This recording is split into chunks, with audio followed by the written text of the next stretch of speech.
Olá pessoal, boa noite, como estão todos? Espero que todos estejam bem.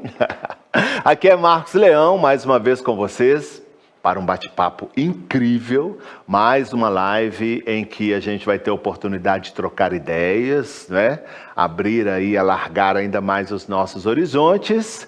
E antes de começar o nosso bate-papo de hoje, primeiramente, antes de tudo, quero agradecer a vocês pela participação da última live.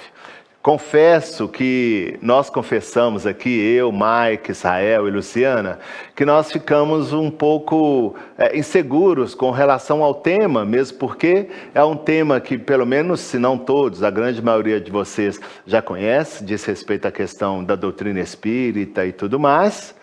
Porém, vocês responderam de uma maneira incrível. Não posso dizer que tenha sido a live, mas foi uma das lives em que a gente teve maior engajamento.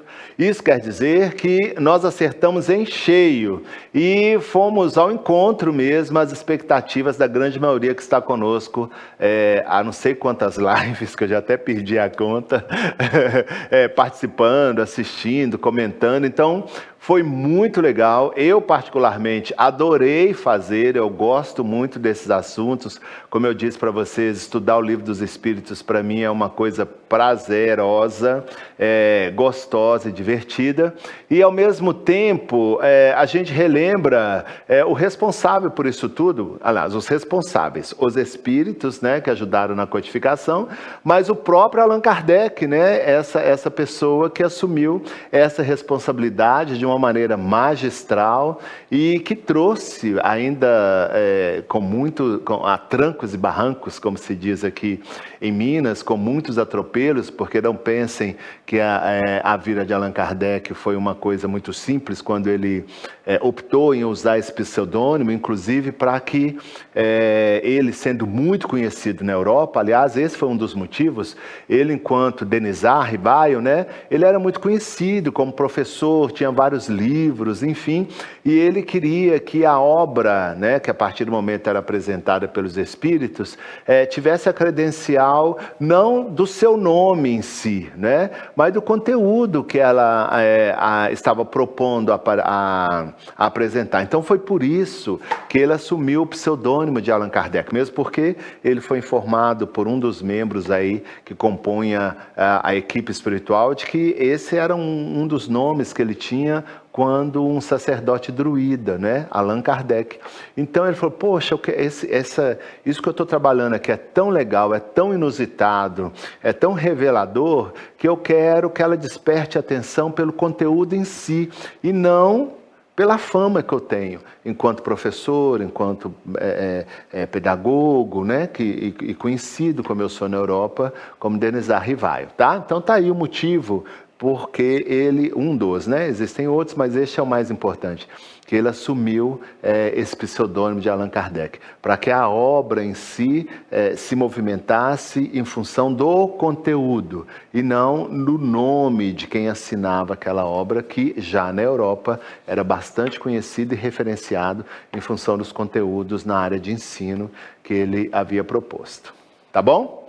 E eu, particularmente, fiquei muito feliz também, porque, como eu disse, a receptividade de vocês, como sempre, é bem expressiva, mas nessa live em especial foi muito interessante.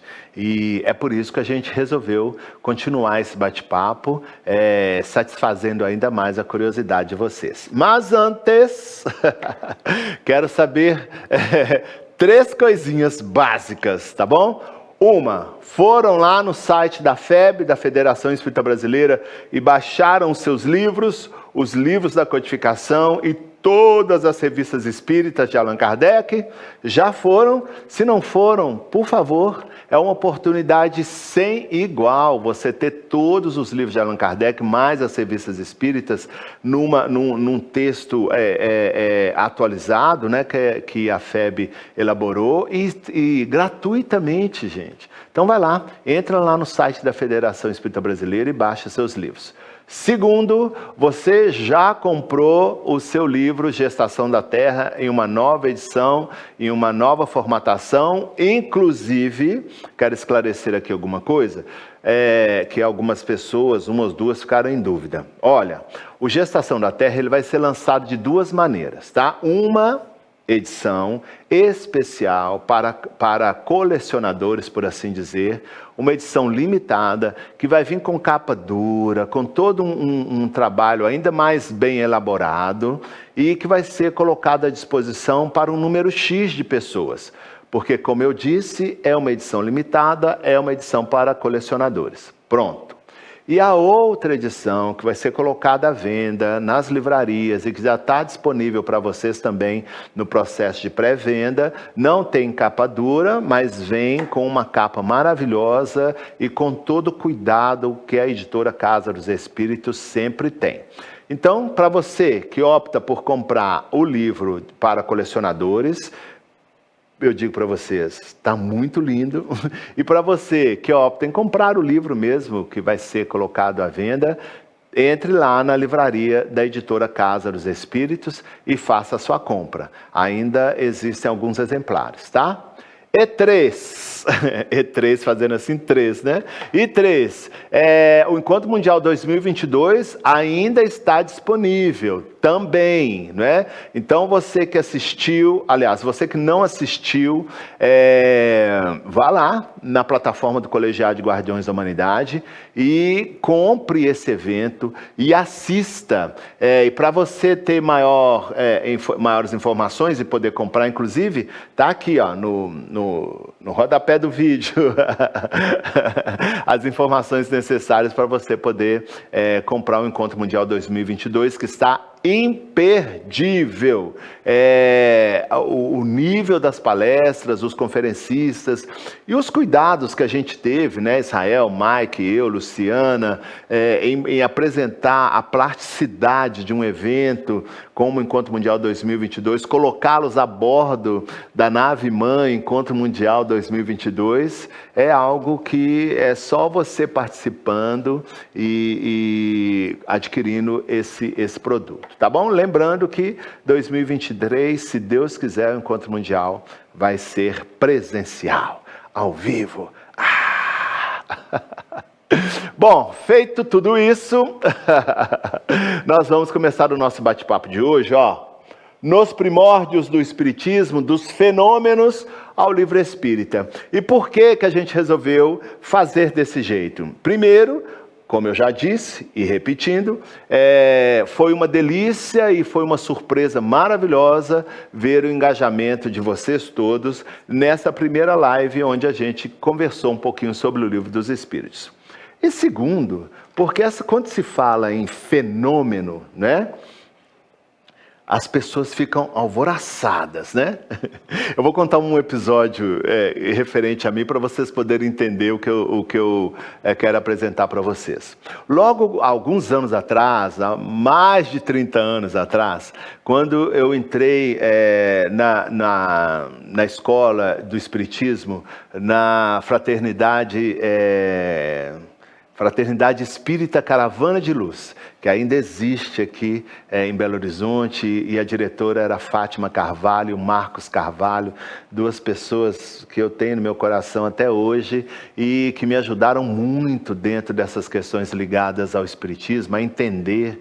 A Fátima de uma lucidez fora do comum, um regime disciplinar incrível, o Marcos também, um pouco mais maleável, e a Divina, que hoje é diretora da Fraternidade Espiritual Cristã Obreiros da Vida Eterna, cuja casa eu e Robson ajudamos a fundar também, que esse ano completou 30 anos, e eu fui à festa de 30 anos, uma delícia. Era minha coordenadora na área do desenvolvimento da mediunidade. E a primeira noite em que, depois que eu terminei o curso de introdução, foram 2 anos de curso de introdução à filosofia espírita, e depois um processo de aprofundamento, para depois a gente entrar então em outro setor em que havia a teoria e a prática das questões ligadas à mediunidade. E aí eu entrei nessa sala. A primeira noite, a reunião começava às 20 horas, às 19 horas eu já estava na porta do centro. De tanta era a minha curiosidade, a minha ansiedade. Entramos na sala, eu e os outros alunos. Divina explicou todas as questões ligadas ao que nos seria apresentado a partir daquele momento, e chegou uma hora em que se diminuíram as luzes para o processo de experimentação, identificação de fluidos, uma coisa que eu não vou entrar em detalhes aqui, mas que é um método que ainda hoje eu uso como coordenador dessa área aqui na Clínica Holística Joseph Kleber, para o processo de sensibilização e percepção de fluidos, que é um mecanismo importantíssimo para quem trabalha com práticas mediúnicas, seja de psicofonia, de psicografia e qualquer outra modalidade nos efeitos físicos e efeitos intelectuais. A percepção de fluidos é a identidade dos espíritos, né? Então a gente aprende isso exercitando, identificando, de forma que a gente possa ter certeza que a partir do momento que a gente promove a expansividade do nosso perispírito, esteja ao nosso lado o nosso orientador na área da mediunidade. Não sei se você sabe, mas nós temos, né? E é muito legal a gente ter o conhecimento dos fluidos e das características da identidade energética de quem nos orienta, porque a praticidade do perispírito dá aos espíritos, independente do nível evolutivo em que ele se encontra, a condição de moldar a aparência, de maneira que, se eu confio e se eu detenho, primeiramente, a faculdade visionária, né? a faculdade de enxergar os espíritos, segundo Kardec, inclusive, é uma que gera maiores complicações, porque o perispírito é moldável e o espírito pode tomar a conformação que ele quiser. Se eu me prezo apenas por aquilo que eu estou vendo, sem identificar a identidade energética desse espírito, eu posso incorrer em erro e entrar naquilo que Kardec chama de inconvenientes da mediunidade. Ser enganado e começar um processo obsessivo somente porque eu me baseei no formato, na apresentação anatômica, fisionômica, de quem eu julgo ser o meu orientador espiritual. Então tem muita gente que fala assim, meu orientador espiritual é uma preta velha, descreve com detalhes, meu orientador espiritual é um indiano, descreve com detalhes, não sei quem. Tá, meu amigo, minha amiga, isso é o que tem de menos valia. O mais importante é você consegue identificar a identidade energética, fluídica do seu orientador espiritual, você consegue diferenciar. Se você consegue, então ele pode ter a aparência que ele quiser, que para você isso pouco importa. Para mim, do meu orientador na área da mediunidade, a aparência dele pouco importa. O que eu quero perceber é a emanação fluídica na sua expansividade perispiritual, que ele lança para a expansividade do meu perispírito, e nós dois juntos, mesclados nessa energia através da sintonia, podemos abrir campo para outras inteligências que porventura queiram utilizar a minha faculdade mediúnica. Se isso não acontece, eu sempre falo, nem Jesus, se fosse o caso, iria manifestar através de mim. Entendem? Então, a Divina estava nos explicando justamente isso e nos propondo esse exercício, né, de percepção, aproximação, contato, envolvimento e manifestação, que é esse processo de identificação da entidade fluídica. É quando o seu orientador se aproxima de você e se mostra, é como se ele dissesse assim para você, pegasse na sua mão e falasse, prazer, eu sou o seu orientador espiritual. A partir de agora nós vamos promover um estado de exercício de identificação, para que você possa me perceber onde você estiver, sem se preocupar com a minha aparência, porque minha aparência eu posso mudar a bel prazer. A minha identidade ela só muda a partir do momento em que eu dou um passo além. E quando isso acontecer, eu irei dizer e mostrar para que você possa me identificar. Então, era isso que estava acontecendo dentro dessa sala. E aí diminuiu-se a luz e a gente entrou naquele estado de mais introspecção. E a Divina explicando, fez o exercício conosco, e passou um tempo, acendeu a luz. Aí eu abri o olho assim e falei, mas é só isso, Divina? Aí ela falou assim, o que você queria mais? Eu queria cadeira voando, eu queria espíritos se materializando, eu queria luzes, eu queria som. Aí, na verdade, eu queria um desfile de escola de samba. de espírito sambando aqui em cima dessa mesa. Ela começou a rir. Falei, Marcos, isso eu sinto te dizer, mas não vai acontecer não. Mas como é que fala? O tipo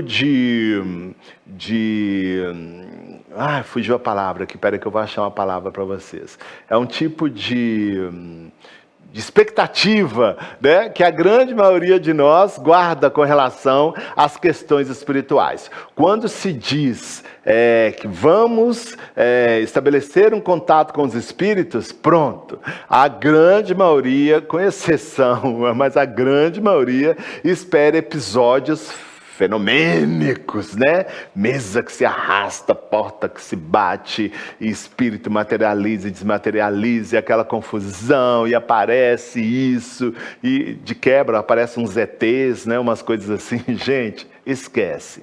O fenômeno mediúnico, ele tem uma característica, guardando as necessidades, né?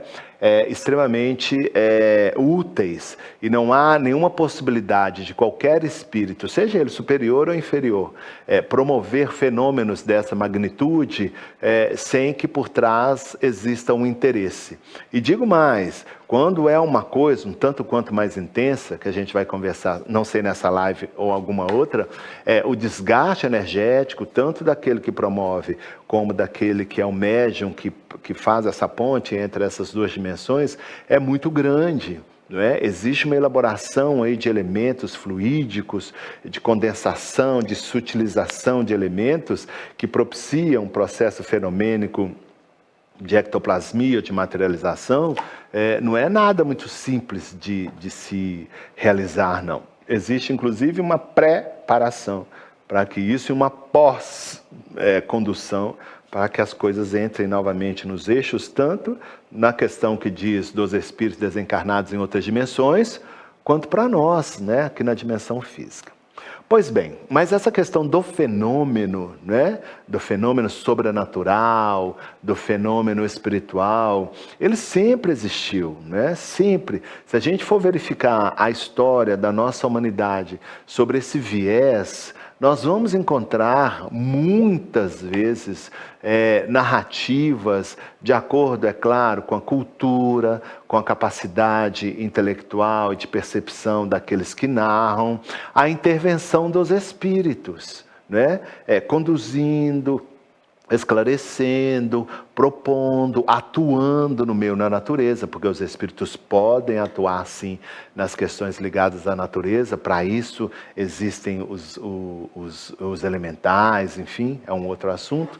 Mas desde que o homem é homem, né, a intervenção do mundo espiritual esteve presente, reorganizando, fazendo com que as coisas entrassem numa trajetória apropriada, para que o processo se desencadeasse o mais próximo possível da normalidade. Por exemplo, nós que somos cristãos ocidentais, nós temos a Bíblia como o roteiro, né, da nossa proposta de educação, sob o ponto de vista moral e de religiosidade. A gente pega qualquer um dos dois livros da Bíblia, o Antigo Testamento e o Novo Testamento, nós vamos ver ali recheado de fenômenos, né? Fenômenos de efeitos físicos, como o próprio Moisés promoveu para fazer toda aquela retirada do povo judeu, né? Fenômenos de efeitos intelectivos, como lá Sodoma e Gomorra e os anjos, né? Os espíritos materializados, passeando por aquelas duas cidades, avisando algumas pessoas daquela situação. Nós vamos ver a anunciação do nascimento de Jesus, o próprio Jesus Cristo, antes, durante e depois da sua morte, também se apresentando aos discípulos como um processo ligado à mediunidade, e fenômenos inúmeros que dizem respeito a essa intervenção do mundo físico, aliás, do mundo espiritual, no mundo físico. E a leitura que essas pessoas faziam de conformidade a dar prosseguimento aos seus projetos estabelecidos pela espiritualidade, de forma a esclarecer e a ilustrar, né, possíveis caminhos para que a humanidade pudesse percorrer com menos sofrimentos. Porém, portanto, negar essas intervenções é algo que é absurdo. Nós temos, na verdade, são releituras, de acordo com propostas e ideologias de religião, perspectiva de vista, mas o fato é, colocando o nome deles de santos, anjos, demônios, espíritos, almas do outro mundo, não há como negar. Esses episódios existiram, esses episódios continuam existindo, e se a gente for levar em consideração alguns aspectos, por exemplo, das nossas próprias vidas enquanto pessoas, eu tenho certeza que muitos de vocês têm algum caso, algum conto de uma intervenção, seja até mesmo por forma intuitiva, de seres advindos da dimensão extrafísica ou os espíritos desencarnados, que podem vir não só sob o ponto de vista de uma aparição ectoplasmática, por assim dizer, mas através de sono e sonhos, né? O Livro dos Espíritos tem um capítulo maravilhoso que fala sobre sono e sonhos, e explicam essas intervenções e as visitas dos desencarnados, objetivando fins diversos, para que pudesse promover alguma alteração na vida cotidiana de nós encarnados. Então, eu acho que seria, assim, tempo demasiado eu me deter sobre esses fenômenos, porque o assunto é tão vasto e eu acho que a gente tem coisas, assim, a mais para poder lidar, como isso acontece, por exemplo, que eu tenho certeza que talvez vocês tenham muita dificuldade, né? Como é que um espírito desencarnado intervém no meu psiquismo, na minha emoção? Como é que um espírito se faz visível aos olhos de todos, como se eles estivessem encarnados? Como é que eu ouço as vozes? Como é que as minhas mãos se movimentam de conformidade a escrever uma mensagem ou fazer um desenho, né? Psicopictopintura, não? Psicopicto... Esqueci o nome, gente, mas depois eu me lembro. Quem souber aí, por favor, coloca aí no pé da página. A minha voz do além, psicopictografia. Minha voz do além abriu a porta ali. Pois é, psicopictografia. Me esqueci desse termo. Bom, antecedendo as questões que dizem respeito à curiosidade que levou Allan Kardec, né, curiosidade sadia, de estudo, de pesquisador, a conhecer as mesas girantes, como eu disse na nossa última live, antecedendo, né, ocorreu um fenômeno em Hydesville, com as irmãs Fox, né, irmãs de família protestante, que mudando para uma casa nova, a família mudando para uma casa nova, em determinado momento as meninas, essa história é muito legal, eu sei que a maioria de vocês conhece, mas é muito interessante. As meninas começaram a ouvir sons, né, pancadas, que repercutiam pela casa toda. E elas percebiam que essas pancadas aconteciam quando elas estavam juntas, assim, próximas umas das outras. E eram intermitentes e fazia aparecer na parede, no chão. Elas ouviam como se alguém estivesse batendo. E aqui, no primeiro momento, chamou a atenção, é claro, atiçou a curiosidade de 3 meninas, né? Então, essas meninas, entendendo que essas pancadas, elas obedeciam a um ritmo, a um método, elas estabeleceram, então, uma forma de se comunicar com eles, né?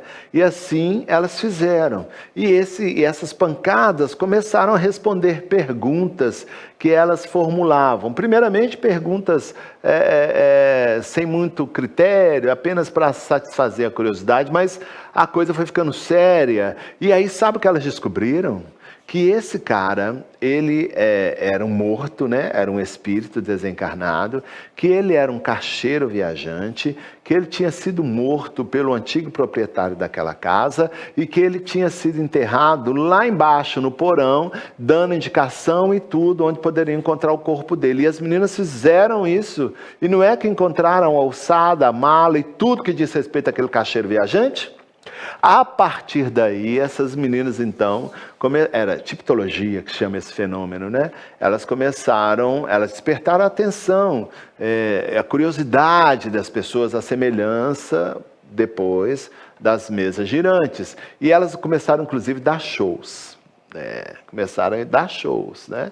Porque era um fenômeno que não foi além daquilo que estava acontecendo, né? Pois bem, nós tivemos, dentro das questões fenomênicas do Espiritismo, nós tivemos, por exemplo, Florence Cookes, né, com William Crookes. Florence Cookes também era uma médium de efeitos físicos, que materializava. Tem fotos dela, tem um livro da FEB, História do Espiritismo, um livro dessa grossura, que tem fotos incríveis, né, desses precursores dos aspectos do fenômeno mediúnico na Idade Moderna, por assim dizer, ligadas à ectoplasmia ou materialização. Nós tivemos o espírito da Kate King, que também se materializou inclusive durante 3 anos. E pesquisadores, cara, era tão doida essa questão da Florence Cookes, era tão maluca essa história, que esse espírito, uma indiana, vocês vão ver a foto dela no livro, tem lá no livro História do Espiritismo, ela saía de dia, o espírito desencarnado saía de braço dado com o pesquisador pelas ruas da cidade. Vocês acreditam nisso? Pois é, ela materializava e desmaterializava. Saía para a rua com o braço dado com ele, como se fosse uma encarnada. Eles tiraram batimento cardíaco, pressão arterial, tiraram pedaço do tecido da roupa dela para levar em laboratório. E ela se submeteu a isso durante 3 anos, se materializando e desmaterializando. Teve um outro médium paulista, o Mirabelli, cara. O Mirabelli, ele anulava a força gravitacional, o cara volitava, o cara tinha quase 2 metros de altura. O cara volitava igual um balão de gás. Tem foto dele sendo segurado pelo pé como se fosse um balão. E aí vai, né? E tivemos vários médiuns de efeitos físicos fantásticos, médiuns ligados a cirurgias espirituais, como o próprio Arigó e Peixotinho, que também era um sujeito que trabalhava bastante com materialização. E eu já tive o prazer, por algumas vezes, participar de reuniões de ectoplasmia com o médium Lívio Rocha, lá do Rio de Janeiro, materializando José Grosso, Ivone do Amaral Pereira, que eu tive o prazer inusitado de estar cara a cara com o espírito da Ivone do Amaral Pereira, como eu estou olhando para vocês aqui agora, estabelecer um diálogo com ela, que para mim, quando eu penso ainda me emociono, estou me segurando aqui para não chorar, mas foi emocionante ela dizendo, porque eu sempre falo assim, as pessoas que me conhecem, para mim, Ivone do Amaral Pereira é a representatividade do aspecto mediúnico sem igual, né? Eu admiro demais, não só o conteúdo literário dela, mas a Ivone em si, né? A mulher Ivone, a médium Ivone. Então eu sempre falo assim, gente, eu sempre falava, agora eu não falo mais não. Quando eu morrer, a primeira pessoa, quando eu tiver condição de pedir um autógrafo, de querer conhecer e falar com ela, é Ivone do Amaral Pereira.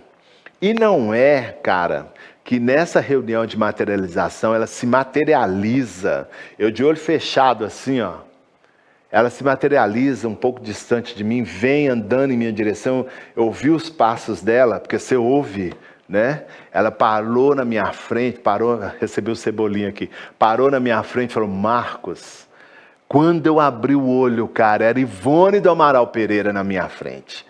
E ela falou assim, quando 2 pessoas se amam, as 2 não precisam estar na mesma dimensão. Uma e outra, com a permissão de Deus, podem se visitar. E eu tive a permissão de Deus para te visitar hoje. Cara, eu desmontei, né? E aí ela pegou na minha mão, assim, eu senti a mão da Ivone na minha mão, assim, e ela não era nada carinhosa, assim, enquanto encarnada, que era uma mulher dura, assim, né? Austera, assim, nas coisas que diz respeito à mediunidade. Mas ela segurou na minha mão, assim, ó. Eu senti a mão dela, ela fez assim, deu um sorrisinho e se afastou. Maravilhoso. Aí vocês vão perguntar, Marcão, como é que se dá esse fenômeno? Como é que isso acontece, né? Qual é o motivo? Qual é a proposta? Da outra vez foi o Zé Grosso, da outra vez foi um menininho francês com toda a roupa que inclusive na última vez que eu estive na Espanha, em Barcelona, a gente visitou um museu e eu vi um quadro que não era, claro, o mesmo menino, né? Mas igualzinho, a roupa, o tule aqui, o veludo do casaquinho, o sapato de verniz com fivela. Você vê tudo na materialização. Tudo, e uma luminosidade bonita que eles têm, sabe, assim, não é como a nossa pele, tem uma coisa meio opaca, e assim, todo mundo vê, e todo mundo ouve. E esse menininho saiu assim de onde ele estava, veio cantando uma música francesa, infantil, né? E veio caminhando assim, a gente estava num U, né? Num desenho assim, ó, as cadeiras, e aqui na frente aqui o médium, né? Na cabine de doação de energia, e todo mundo sentado assim, era um tablado. Aí ele desceu, veio andando, cantando, Frere Jacket, passou por nós, e desapareceu. Depois veio o Zé Grosso, depois veio uma outra senhorinha com um buquezinho de flores, a coisa mais linda. Enfim, essa foi uma das reuniões que eu participei algum tempo atrás. Aqui na clínica Joseph Kleber, na câmara de ectoplasmia que a gente tem, por uma meia dúzia de vezes o Joseph se materializou para tratar as pessoas que estavam dentro dessa cabine juntamente conosco. Tratar através dos recursos da ectoplasmia, trazendo inclusive aparelhos do mundo espiritual que eu tive o prazer de segurar quando eu perguntei para ele o que era aquilo, e ele colocou, perguntando na minha mão, você quer segurar? Eu falei, quero. E ele colocou uma esferinha na minha mão que pulsava assim, ó, numa cor lilás, violeta, me explicou qual era o propósito daquele aparelho, eu devolvi para ele e ele foi operando com as pessoas encarnadas que estavam ali. É fenômeno, né? E é maravilhoso, mas existe aí uma finalidade para a qual. E o fenômeno, ele desperta em nós esse interesse. A gente fica meio que embargado com essas coisas. E não existe exceção. Todos nós somos cativados pela questão do fenômeno em si, do que ele desperta, do que ele acarreta, do que aquele processo desencadeia. Mas tem uma coisa muito mais importante, é como ele se dá. Quais são os mecanismos que a espiritualidade movimenta para que aquilo se efetue? E com que finalidade? Porque os espíritos, eles têm essa condição, mas não é a torta direita, a não ser que seja espírito zombeteiro a fim de avacalhar a sua vida, aí já é um outro esquema. Mas os espíritos sérios, eles têm um objetivo, o objetivo geralmente é pesquisa. Muitas vezes o Joseph Kleber nos pediu aqui dias e momentos específicos para que ele pudesse apresentar determinadas aparelhagens do mundo astral, nos explicar como que ela funciona, porque a posteriori, em parceria com ele, nós iríamos utilizar aqui nas várias tratativas que dizem respeito às pessoas que buscam a clínica holística Joseph Kleber, objetivando o tratamento espiritual. E não foi uma e duas vezes, não, foram várias vezes. Inclusive a própria concepção do medicamento energético água viva obedeceu justamente essa metodologia, né? Através do fenômeno, ele foi nos ensinando o porquê e como utilizar esse processo que promove um auxílio em várias áreas da saúde mental, energética e espiritual das pessoas que estão sendo submetidas a terapias médicas tradicionais. Pois bem, por que eu quis dizer isso para vocês? Porque tem que haver, dentro dessas questões fenomênicas, comprovações, né? E por mais que alguns de vocês aí falem assim, Marcão, você está viajando, né? Isso não existe. Eu vou falar, meu amigo, sinto muito, mas disso você não vai me convencer, porque eu vivi essas experiências. E não foram uma ou duas, foram várias, em várias circunstâncias que dizem respeito à intervenção dos espíritos do mundo físico. Então, alucinação, não, porque todos participaram, todos os viram, eu nunca participei disso sozinho, né? Coletiva, que seja coletiva, mas me explique, como é que todos tiveram as mesmas impressões, ouviram os mesmos sons, participaram das mesmas retóricas, não é? É uma coisa para a gente poder avaliar. Mas com Kardec, com a chegada de Allan Kardec nesse processo, na construção desse edifício, uma das coisas que se evidenciou, né, para que pelo menos pudesse se explicar de uma forma um pouco mais sólida. É engraçado explicar uma coisa etérica de forma sólida, né? Foi mal aí, não tem jeito. Mas de uma forma mais coerente, né, de uma forma mais lúcida, mais inteligente, na investigação que ele começa a fazer, a partir do momento em que ele é chamado a essa investigação, há espíritos, então, já, a gente começou a conversar essa semana passada, mas já que esses fenômenos existem, estão se apresentando com níveis de inteligências diferenciados, mas são inteligentes, não estão no nível de percepção que a gente tem, né, de ver, de ouvir, né, de sentir cheiro, de pegar, já que o que são? E aí a gente tem que responder, nós que somos espíritas e espiritualistas, existem espíritos? E a gente tem que dizer que sim, porque se é um processo em que o fenômeno, seja ele intelectivo ou material, né, acontece de forma organizada, inteligente, inteligência quer dizer, pelo menos na perspectiva que a gente tem de planeta Terra, seres humanos, e que eles não são percebidos pelos nossos sentidos físicos, nós podemos chamá-los de espíritos e de almas. Então, é a Terra, né, povoada de vários seres humanos em várias dimensões intermediárias. A mais grotesca é a nossa, é a física, temporal. E existem as outras que também guardam seus níveis de evolução, mais etéricas. Vocês lembram que eu falei quintessenciada semana passada? Que foi a palavra que Kardec utilizou e cunhou para poder explicar essas coisas mais tênues, né? Então, existem espíritos, tá? E aí a gente pergunta de novo, como a gente conversou semana passada, mas onde esses caras ficam, né? Onde essas inteligências ficam? Elas ficam espalhadas pelo universo, pelo infinito, inclusive dentro do seu quarto, dentro do seu escritório, dentro do seu banheiro, na sua cozinha, dentro do seu carro, na rua, no shopping center. Há uma nuvem de testemunhas que nos cercam o tempo inteiro, como diz Paulo, em níveis diferenciados, vivendo as suas existências, se interessando por nós, se intrometendo em algumas questões, quando são de características um tanto quanto menos responsáveis, nos induzindo a questões mais altruístas, se assim houver sintonia, né?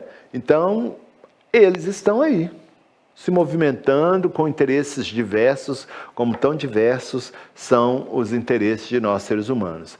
E uma outra coisa, dentro dessa questão fenomênica, que eu comecei a trazer para vocês e que é importante a gente começar a definir, se é que você já não tem, é o seguinte, moçadinha, os espíritos têm forma, tá? Não é um lençolzinho branco, como se fosse Pluft, o fantasminha, né? Ou aquelas coisas mais esdrúxulas que a gente imagina. Por que eles têm forma? Porque o ser humano tem forma. Marcão, mas eles perderam o corpo físico, sim, mas eles têm uma outra coisa muito legal que nós também encarnados temos, que Kardec, por necessidade de explicar de forma mais didática, chamou de perespírito. Tá? Perispírito nada mais é que uma junção de vários corpos. Então, para que Kardec não explicasse isso e não perdesse o foco daquilo que ele estava tentando fazer, que era esclarecer essas questões, ele falou, ó, existe no ser humano 3 coisinhas bem legais. O espírito, que a gente não consegue definir, segundo André Luiz, pode ser uma chama, um foco de luz, não sei o quê. Esse espírito, que é o princípio inteligente, ele vem revestido de uma estrutura que se chama-se de perispírito. Esse perispírito é tirado parte do fluido cósmico universal e da ambiência onde ele vai reencarnar, para que essa estrutura organizada, formatada, possa dar uma corporificação mais densa no que nós chamamos de corpo físico. Então, o ser humano ele tem 3 aspectos: o espírito, o perispírito e o corpo físico. E entre o corpo físico e o perispírito, nós temos o duplo etérico ou a teletérica, que é um outro elemento que lá na frente a gente vai conversar sobre ele. Então, enquanto estamos aqui, enquanto vocês estão aí do outro lado, nós temos esse tríplice aspecto: espírito, perispírito e corpo físico. Pelo fenômeno da morte, desencadeia-se a desagregação do corpo físico, ele se torna outros elementos, porque do pó nós somos e do pó nós voltamos, nessa estruturação física, e permanecemos íntegros na imortalidade, na erraticidade, no mundo espiritual, em outra dimensão, com o perispírito. Então, uma coisa que eu vou dizer para vocês: todas as vezes que vocês dizem que estão vendo um espírito, vocês não estão vendo o espírito, vocês estão vendo o perispírito do espírito, certo? Porque o perispírito vai ter a formatação do último corpo que ele deixou, se assim ele desejar. Porque se ele quiser, eu gostei mais da reencarnação quando eu era um viking. O perispírito é moldável, ele tem esses elementos no arcabouço mental, pela força de vontade, ele pode deixar de ser o Marcão, que vocês conhecem aqui hoje, que está Marcão, e pode se tornar um viking. Porque esses elementos estão gravados na minha mente extrafísica, e meu perispírito obedece, porque ele é moldável, modulável, ele se expande, ele se estreita. Eu posso me apresentar como um viking. Eu posso voltar à minha formatação última de Marcos, que é linda e maravilhosa, diga-se de passagem. Então, quando vocês estão vendo dizendo que estão vendo um espírito, não, vocês estão vendo o perispírito de um espírito, tá? E como eu disse lá no início do nosso bate-papo, é legal que além de ver, se tiver essa capacidade, sentir o teor vibracional desse ser, porque ele carrega em si uma digital energética que a gente chama de fluidos. Então, se for um indivíduo de má índole, ele pode ter a cara de um Brad Pitt, mas o que vai emanar dele é sujo, feio e fedorento. Se ele for um cara de apresentação perispiritual nada atraente, dentro dos aspectos que você chama de atraente, ele pode emanar uma coisa que fala, nossa, mas ele não era bonito não, mas nossa, ele tinha uma aura tão gostosa, me senti tão bem perto dele. É porque ele emana aquilo que ele tem de verdadeiro e de real dentro de si, tá? Tem um episódio num dos livros do Robson, não me lembro se é Legião, Senhores da Escuridão, em que os espíritos, né, liderados por Pajão de Aruanda, eles chegam numa espécie de um platô, acho que é Senhores da Escuridão, num platô, param ali e Pai João fala assim, olha, nós estamos numa região que a gente não conhece muito bem, eu vou procurar alguém que se movimenta aqui para me orientar. E ali está Raul, está todo mundo, eles ficam assim, poxa, Pai João de Aruanda não conhece? Se ele não conhece, nós estamos no sal. Mentira. E aí ele para, aí ele vê lá na frente um andarilho, um cara todo desgrenhado e com a cara feia, aquela coisa toda, e o Pai João fala assim, eu vou lá perguntar aquele andarilho. Todo mundo olha assim, Pai João, o que você vai querer com aquilo ali? Aquilo não tem nada de bom para oferecer ao estado do indivíduo. Pai João não dá ouvidos, é claro, né? E vai em direção lá àquele moço. Chega lá, uma certa distância, ele conversa com com esse espírito, trocam algumas impressões. Pai João volta e fala: agora já estou orientado, já sei o que fazer, aquele moço me ajudou. Como aquele moço te ajudou, Pai João? Olha o estado daquele homem. Aí Pai João fala: você sabe quem que é aquele cara lá? Não, aquele é o Alex Arthur. Por coincidência, o autor espiritual do livro Gestação da Terra. Aquele ali é o Alex Arthur, o indiano? É. Mas você quer que ele se movimente aqui nessas regiões? De que maneira? Vestido como geralmente ele anda, né? Uma roupa mais bem cortada, com turbante, aquela coisa toda. Não, ele está fazendo aqui um reconhecimento e ele precisa passar despercebido. Você queria que ele viesse com pompas e honras? Aí o povo caiu. Mas como é que o Pai João, porventura, se fosse o nosso caso, teria identificado que é Alex Arthur? Não pela aparência, mas pelas emanações fluídicas que o Espírito lança em torno de si. Sacaram? Então, o perispírito, ele dentro desses processos de fenômenos, sempre foi e sempre será o agente que propicia essa interatividade entre a dimensão espiritual e a dimensão física. E uma vez que ele carrega em si elementos advindos do fluido cósmico e da ambiência, onde a pessoa vai nascer ou renascer, ou encarnar ou reencarnar, ele consegue manipular, reestruturar, entrar em ressonância com a estrutura perispiritual de nós encarnados e operar os fenômenos que ele deseja. É claro que dentro dessas características tem que haver algumas alterações fisiológicas do médium encarnado, principalmente no que diz respeito às questões orgânicas e o que diz respeito à sua estrutura perispiritual. Sim, mediunidade tem aspecto orgânico também, tá, moçada?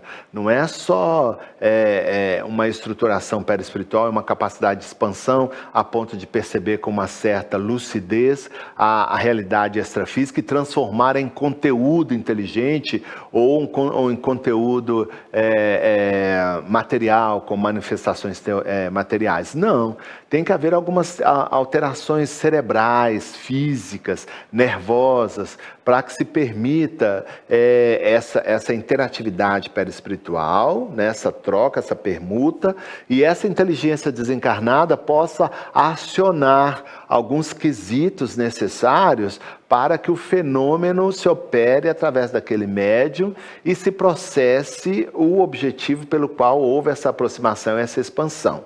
Vou dar um exemplo para vocês, eu já dei, mas vou dar outro que, novamente, talvez vocês ainda não tenham me visto contar. Pela ocasião do trabalho da psicografia do livro Você com Você, eu e o Calunga fizemos juntos, que deu origem inclusive ao programa Calunga Responde, que está sendo reelaborado, ele vai voltar em breve, não tenham pressa. Foi a pedido do próprio Calunga mesmo, que a gente desse um tempo para reorganizar, e a gente está pensando no método e estamos esperando ele dar o sinal verde, porque o programa é dele, na verdade, né? Não adianta nada eu e Israel nos colocarmos aqui à frente da câmera, vamos fazer o Calunga Responde. Aí, cri, cri, cri, cadê o Calunga? Então tem que esperar, tá? Isso foge à minha diretriz e à diretriz de Israel. É ele que tem que dar o aval. O programa é dele, eu sou só o porta-voz. Pois bem, pela ocasião, encurtando a história, ele pediu que eu pegasse lá o meu notebook, porque eu tinha estruturado a psicografia nos moldes habituais, né? Papel, lápis, aquela coisa toda. Eu falei, não, vamos fazer direto no seu notebook, liga o seu notebook e pronto, sente-se à mesa. Eu me sentei, eu falei para ele, olha, não tenho destreza para digitar com mais habilidade, com mais rapidez, e certamente é isso que você precisa também, além da interatividade do meu psiquismo. Eu falei, não tem problema, eu conheço, né, eu tenho, olha, que barato, eu tenho acesso a um setor do seu cérebro que é responsável por sua coordenação motora. Então, é só eu dar uma indução magnética de maneira com que os seus movimentos fiquem mais ágeis e mais rápidos. E é isso que eu vou fazer aqui agora. Com a sua permissão, é claro. E ele fez, e eu comecei a digitar da maneira com que geralmente eu faço as minhas digitações, mas depois meus dedos começaram a se movimentar com mais rapidez e mais acerto com as teclas. E era tão interessante que eu me mantinha lúcido, né? Ouvia o que ele estava me ditando através dos ouvidos extrafísico, perespirituais, e via meus dedos se movimentando com certa rapidez e ainda tinha condições de promover perguntas. Falava assim, eu perguntei para ele, isso vai continuar, né, depois que você for embora? E ele falou, não, claro que não, quando eu sair, eu tiro essa minha indução e você volta à sua normalidade. Se é que algum dia você foi normal. Mentira, isso aí não foi ele que disse, não, eu que estou acrescentando. Mas o fenômeno se deu. E se ele não tivesse me explicado o que ele faria de uma forma sucinta, eu poderia dizer que, nossa, foi um milagre, nossa, que eu não sei como ele me explicou. Não, por você permitir que a minha expansividade perispiritual encontre a sua expansividade perispiritual, por nós termos afinidade, um compromisso com o trabalho que já vai de alguns anos, eu tenho acesso a um setor do seu cérebro que vai propiciar um movimento mais ágil, de conformidade que você permaneça lúcido, atento ao que eu estou te dizendo e ao mesmo tempo as suas mãos acompanhem esse ditado. Então não se preocupe. Deixe as coisas acontecerem. Mas eu só fiz isso depois que eu identifiquei a entidade energética do meu orientador espiritual. Pronto. Porque sem essa identificação, certamente, eu não permitiria que Kalunga fizesse nada ou qualquer outro espírito. Percebi, você viu, para mim pouco importa vê-lo. Eu não quero vê-lo. Não precisa. Um dia, se ele quisesse mostrar para mim, que se mostre. Mas eu quero perceber, eu quero que ele se mostre para mim energeticamente. Porque eu sei exatamente o teor vibracional que ele tem, porque eu exercitei isso durante anos e ele foi me mostrando também energeticamente durante anos. Então eu não quero saber se ele é homem, mulher, gordo, magro, alto, louro, druida, jesuíta, romano, grego, grey. Não quero saber, isso para mim pouco importa. Eu quero saber dessa identidade. Percebi, Kalunga chegou, me pediu permissão, me explicou o que ele iria fazer e o processo e o fenômeno se deu de uma maneira interessantíssima, que inclusive em outro momento eu narro os outros pormenores, que foi utilizado por ele como uma lição para fortalecer o meu papel de médium e as minhas características mediúnicas. Então, o espírito sem o perispírito, nós não temos condições de definir, né? Pode ser uma chama, uma luminosidade, não temos, mas nós conhecemos o espírito pela sua apresentação perispiritual, que vai se mostrar de acordo com a sua última existência ou qualquer outra existência que porventura ele tenha condição de acessar, tá? O perispírito, gente, quando a gente fala de fenômeno, o perispírito tem um papel primordial porque ele é um órgão sensitivo do espírito. Então, se nós temos no mundo físico, encarnados, a visão pelos olhos, a audição pelos ouvidos, o paladar pela língua, o olfato pelo nariz, o tato pelas mãos, o espírito sente tudo pelo perispírito inteiro. Ele ouve pelo perispírito inteiro, ele vê pelo perispírito inteiro, ele sente pelo perispírito inteiro. Todo ele é sensitivo. Todas as representatividades de órgãos específicos que nós temos no mundo físico está redimensionado na estrutura perispiritual. Por isso que quando um espírito se aproxima de nós, seja ele numa atividade mediúnica ou qualquer, dentro do processo fenomênico, né, objetivando realizar um trabalho em níveis diferentes, as nossas percepções elas se alargam, porque ele vem com toda a sua carga, né? É claro que alguns deles reduzem, em função até a respeitabilidade para conosco. Mas quando a gente está numa reunião de desobsessão, de evocação, de apometria, em que a gente recebe espíritos com determinadas dificuldades emocionais, distúrbios na área perispiritual, aquilo vem com uma carga muito grande, e muitas das vezes reduzidas, inclusive pelo nosso orientador espiritual. Mas desatrela em nós uma concepção. Nossa, eu senti um peso, não é? Ou, nossa, eu senti uma leveza, porque o indivíduo traz isso na sua estrutura inteira, do fio de cabelo ao dedinho do pé. E o Espírito percebe tudo pelo perispírito inteiro. Por isso que nós não temos como maquiar as nossas reais intenções quando a gente está de frente de um espírito desencarnado. Seja ele o que nós chamamos de espírito superior, seja ele o que nós chamamos de espírito inferior. Ele percebe tudo, porque a estruturação que ele tem de percepção é muito mais ampla do que a nossa. Né? Então o perispírito é esse corpo, esse órgão sensitivo, né? Ele percebe todas essas questões físicas e extrafísicas por toda a sua estruturação perispiritual. Eu, por exemplo, para sentir essa caneca, né, primeiramente eu tenho que colocá-la no meu quadro de visão, né, dos meus sentidos, tenho que pegá-la, senti-la com o meu tato, e se eu quiser aurir a satisfação de beber uma água, eu vou fazer isso aqui, ó. Né? É uma outra sensação. E se eu fizer assim, nossa, isso aqui parece água, mas não é a água, é um outro sentido. Então, quantos sentidos eu usei? Ó? Diz para aí, põe aí no chat aí, quantos sentidos eu usei para operar esse fenômeno aqui? Ó, vou fazer de novo, ó. Coloca aí depois para mim, vai ser legal. Pronto. Mas isso, o desencarnado, ele faz com toda a sua estrutura. Então ele pode estar olhando para cá e enxergando aqui, ó. Tá?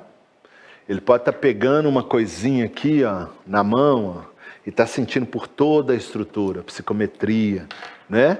E ele ouve, ele percebe em dimensões infinitas, e quanto mais capacidade ele tem para operar esse fenômeno, mais capacidade de intervenção no mundo extrafísico e físico ele vai ter.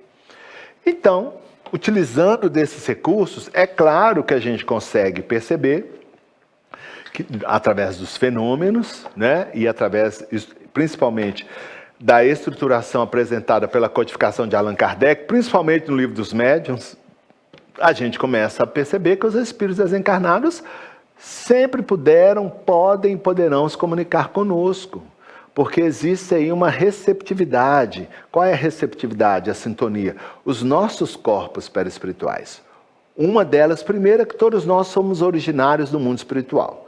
Nós estamos momentaneamente no mundo encarnado, físico, e eles na dimensão de origem. Mas tanto nós encarnados quanto eles desencarnados temos algo em comum, o perispírito, que é tirado do fluido cósmico universal e da ambiência onde a gente nasceu ou renasceu.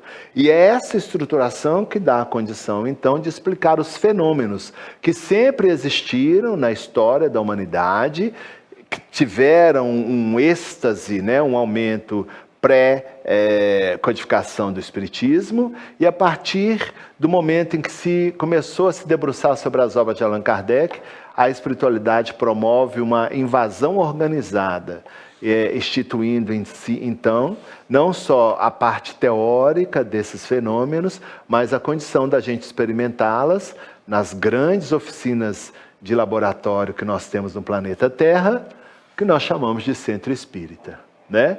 O centro espírita nada mais é do que um grande laboratório de pesquisas extrafísicas, objetivando nos fazer entender de onde viemos, o que estamos fazendo aqui e para onde nós vamos. E dentro dessa trajetória de aprendizado, oferecer o nosso melhor à coletividade que ainda não teve a oportunidade de aurir os conhecimentos que a gente tem. Então, o fenômeno, ele não deve deter-se apenas no fenômeno.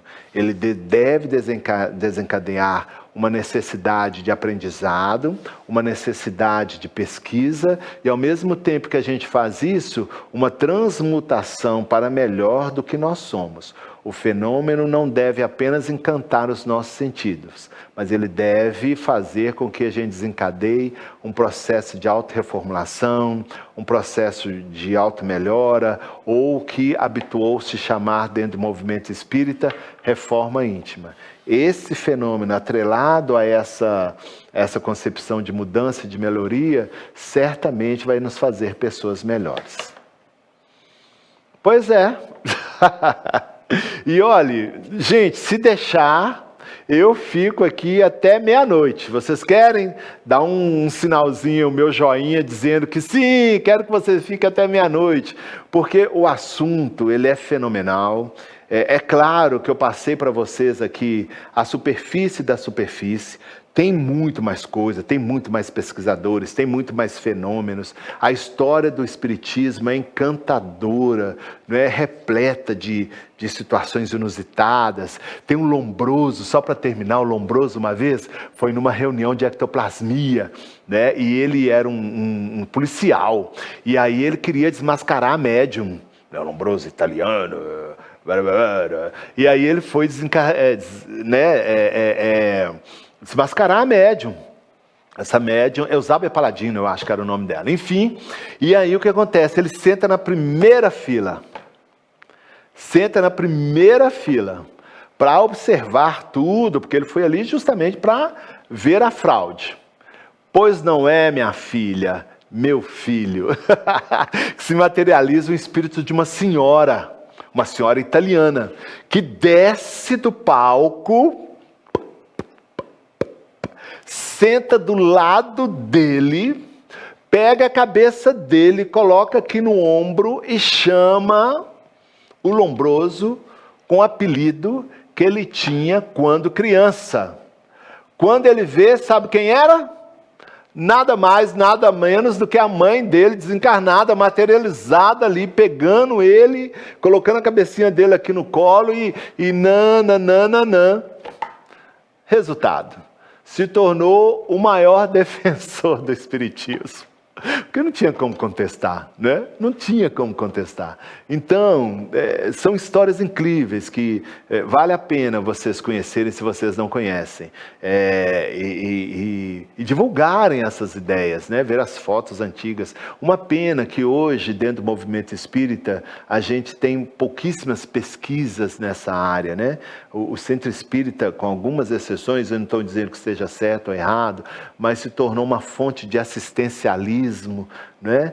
Que não é o papel do espiritismo. Uma assistência social, uma promoção humana é o que seria ideal, né? Mas o assistencialismo nunca é bom. E julgou para escanteio a parte interessante do espiritismo também, que é a pesquisa, né? Eu conheci uma vez um centro espírita no interior de São Paulo, não vou dizer aqui o nome, e que na frente era o centro espírita, tímido, sabe? Centro espírita pequeno. Mas no fundo, quando você abriu uma outra porta, tinha um laboratório de experiências de transcomunicação. Isso foi lá pelos idos do final dos anos 80, início dos anos 90. Eu fiquei encantado com aquilo. Eu falei, meu Deus! Aí ela falou, depois que termina as nossas atividades públicas, a gente vem para cá se dedicar à pesquisa da transcomunicação. E mostrou um material que na época era muito legal. Então hoje são raros, né? Aqui na casa, na Clínica Holística Joseph Kleber, a gente tem esse hábito também.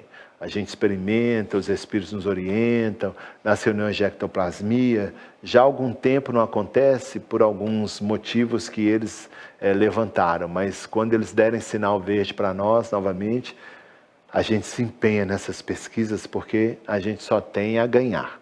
Mas lembrando, fenômeno por fenômeno, nada. Tá?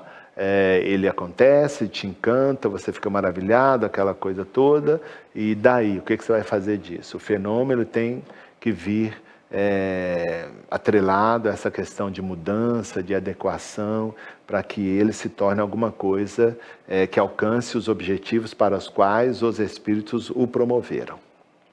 Tá bom?